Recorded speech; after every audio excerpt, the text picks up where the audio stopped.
हरे कृष्ण भक्त किछि लोक संसार अछंती जो कि डुप्लिकेट भक्ति करुचंती, नकली भक्ति करुचंती, असली भक्ति करू नाहंती। आउ भगवान को प्रार्थना करुचंती, हे प्रभु मते संसार उठे दियो, जल्दी नहीं जाओ, ए प्रकार प्रार्थना करुचंती। तो ए विषय रे आचार्य माने गोटे सुंदर दृष्टांत उदाहरण दैचंती। गोटे ग्राम रे कांतार दास नामक गोटे लोक थिला। से सबुदिन स्नान कर साला परे भगवान को प्रार्थना करुथिला, हे प्रभु मते बहुत कष्ट मिलला, बहुत दुख मिलला, मु बेसी समय बंचिया को चाहुनी, मते जल्दी उठे दियो, जल्दी नहीं जाओ, ए प्रकार सबुदिन से प्रार्थना करे। तो दिने नारद मुनि वैकुंठ को जाइए भगवान विष्णु को दर्शन करने। कहीं नारद मुनि को जगह मध्य जापारे, को वीजा पासपोर्ट ट्रेन टिकट गाड़ी भड़ा दरकार पड़ो ना कि नारायण नाम नारायण नारायण कही स्वर्ग मत्य पातल को जगह मध्य जापारे।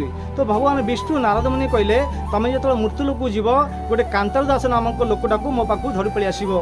तो नारद मुनि कहले कि हे नारायण आपणकर आदेश मो पे शिरधार्य कही मृत्यु लोक आसिले।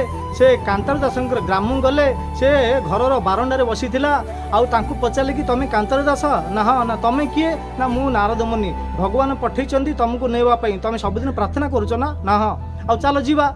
तो से कांतार दास कहले कि हे नारद मुनि मु जीवी जे मोर पुओटार ए बंधु प्रस्ताव देखा चली, मो पुओटा बड़ है, आउ मो पुओटा को बाहा करदेला परे मु चली जीवी। आपण गोटे काम करंतु 6 मास पर आसंतु। तो नारद मुनि कहले ठीक अच्छी, आपण जल्दी बाहागर शेष कर पुअर, मु 6 मास पर आसबि। तो बंधु प्रस्ताव देखि गोटे सुंदर कन्या सहित पुओंकर बाहागर हला। 6 मास बीतिला। तापर नारद मुनि आसिले, कहले कि अच्छा सब भलरे कार्य हला? तो कांतार दास कहले कि हाँ भलरे हला नारद मुनि, ता चल जीवा।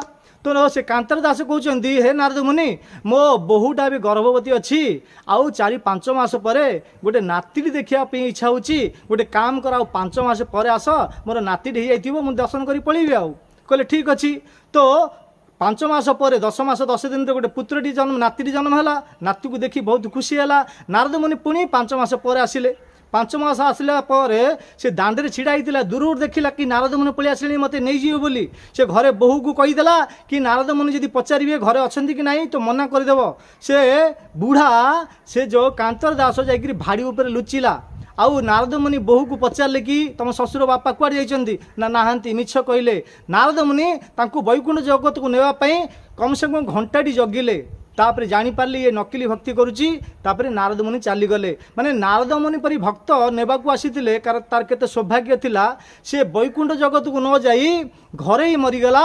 लास्ट रे ताकू नरक जिया पड़ला। कहबार तात्पर्य संसार लोक मैंने नकली भक्ति करचंती, भगवान को प्रार्थना करचंती, असली भक्ति करूनांती, आउ ए संसार ही रहिया को चाहुचंती। तांकू कौन कहवा? हरे कृष्ण।